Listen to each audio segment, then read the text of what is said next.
On November 4, 1979, in the heart of Tehran, thousands of furious protesters stormed over the gates of the United States Embassy. Their targets were 58 American citizens. The embassy's security surrendered their weapons, and within a few hours, 52 American diplomats and workers were in the custody of Iranian protesters. They had only one demand from the American government: send back the Shah of Iran or witness the dead faces of your own people. Amidst this chaos, 6 American diplomats managed to escape through a secret door of the embassy. For the next several days, they kept hiding, kept running, kept changing appearances. With each passing day, the danger of being captured increased. Getting them out of Iran alive was nothing short of a mission impossible. But this very mission was handed to America's Central Intelligence Agency, the CIA. And that's when the stage was set for the filming of a fake Hollywood movie. It had fake actors, a fake script, and even printed fake movie posters. But this was not a real movie. This was a CIA rescue mission, codenamed Argo. Welcome back once again to Mindvault Videos. By November 1979, political turmoil in Iran had reached its peak. Just a few months earlier, in January 1979, Shah Mohammad Reza Pahlavi, Iran's ruler for 38 years, fled the country under public protest pressure. His rule had America's backing, but the Iranian people had grown tired of him. The Shah of Iran lived in luxury while Iran was effectively under American control. Decisions were made by America.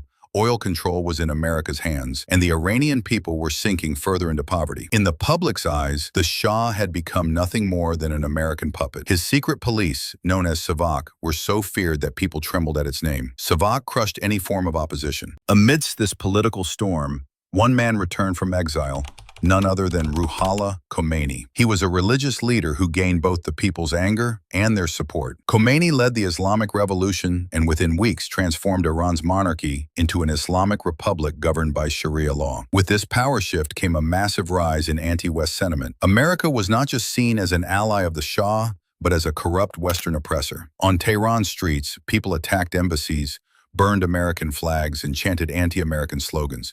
The anger reached new heights when it was revealed that America had given asylum to the Shah. Protesters demanded he be returned.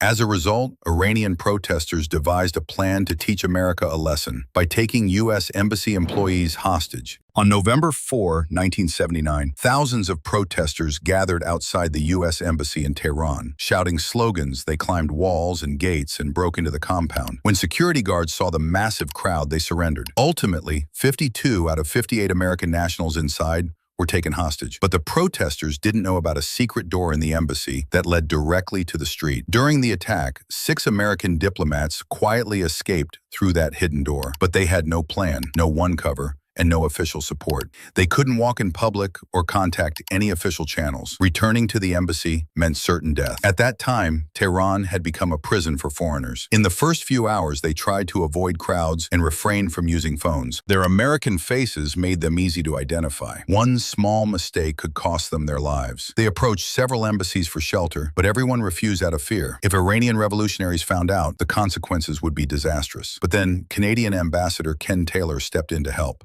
Despite the Canadian government advising against it, Taylor took the risk and gave them refuge in his safe house. The 6 American diplomats hid there for 3 months. Their presence was kept a strict secret. They stayed away from windows and never stepped outside. The escaped diplomats were Robert Anders, consular officer, Mark Lyjak, Vice Consul, his wife Cora Lyjak, Immigration Department, Joseph Stafford, Political Officer, his wife Kathleen Stafford, Visa Documentation, and Lee Schatz, Agricultural Statistician. When the U.S. government learned about the 6 diplomats, they kept the information top secret. Making it public could not only endanger their lives, but also the 52 Americans still held hostage. If the revolutionaries learned of this, a massive manhunt could be launched, even attacking the Canadian embassy. That's why the mission was handed to CIA expert Tony Mendez. The CIA considered multiple plans, escaping via UN trucks, disguising as locals, or using alternate embassy routes, but all were too risky. There was no 100% safe plan. American government did not have any plan which was 100% safe. Then Tony Mendez proposed an idea no one had imagined: staging a fake science fiction movie production. The idea was that a film crew would visit Iran officially to scout locations for a movie. By the help of this, they have logical reason to live in Tehran.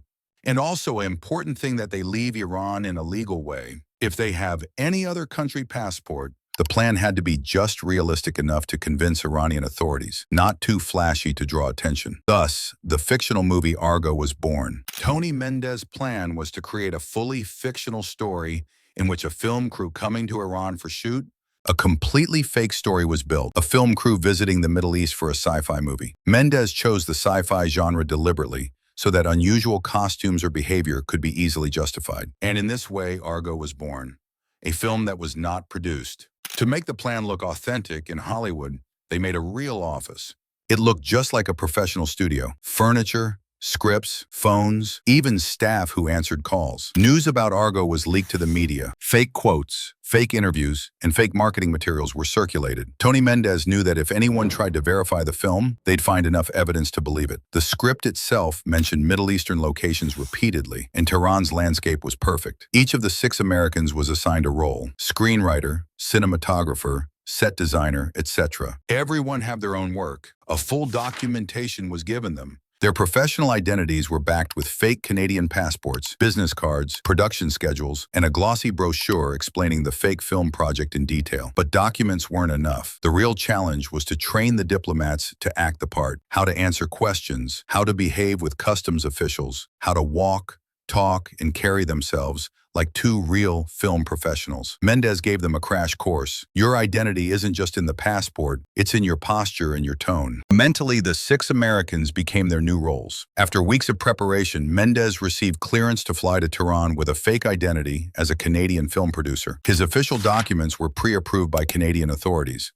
In January 1980, Mendez entered Tehran as an ordinary foreign visitor. With full legal documentation and media coverage of the fake film, no one suspected a thing. Upon arrival, Mendez contacted Ken Taylor and arranged to meet the 6 diplomats inside the ambassador's residence to maintain security. He gave them detailed briefings: how to behave at the airport, what to say to border officials, which questions to highlight and which to avoid. He made it clear, if the plan failed or someone made a mistake, the consequences would be dire. Not only would the 6 Americans be caught, but the 52 hostages negotiations could be affected, and the Canadian embassy would face severe fallout. They continued preparations for a few more days. Finally, it was time to face Iranian airport authorities. It was a normal morning at Tehran airport. People were arriving and checking in. Among them was a film producer and his 6 crew members. They looked confident, relaxed, speaking English with light accents. There was only one issue: their fake Canadian passports had no Iranian entry stamps. Mendez was aware of this risk. Due to the revolution, border systems were disorganized, and missing stamps weren't unusual. At one checkpoint, a guard paused at the art director title. Another stared a bit too long at a visa, but luckily their cover story was so convincing, no one suspected anything. Their behavior matched that of regular travelers. The Canadian embassy was also on standby for any verification calls. When boarding was announced, the group calmly crossed the gate and boarded a Swiss Air flight. They kept their emotions in check until the plane left Iranian airspace. Only then did they breathe freely. Upon landing in Zurich, U.S. authorities quietly took them into custody and brought them back to America. There were no headlines, no official statements. Everything remained top secret to protect both the diplomats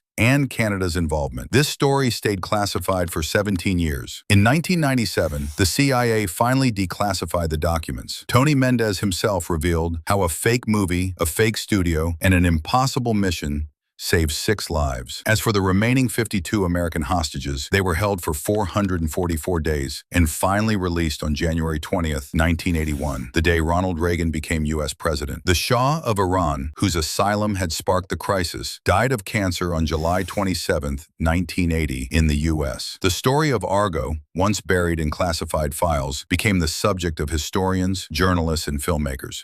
The film focused heavily on the 3 CIA's role, but in truth, the mission would have been impossible without Canadian Ambassador Ken Taylor. He was declared a national hero in Canada and honored with a gold medal by the U.S. The Argo mission, later dubbed the Canadian Caper, was a turning point. The U.S. embassy in Iran was never reopened. Canada also shut its embassy and recalled its diplomats. We hope you enjoyed this detailed documentary by Mindvault. Thank you for watching. Subscribe to the channel for more interesting videos. See you in our next incredible video.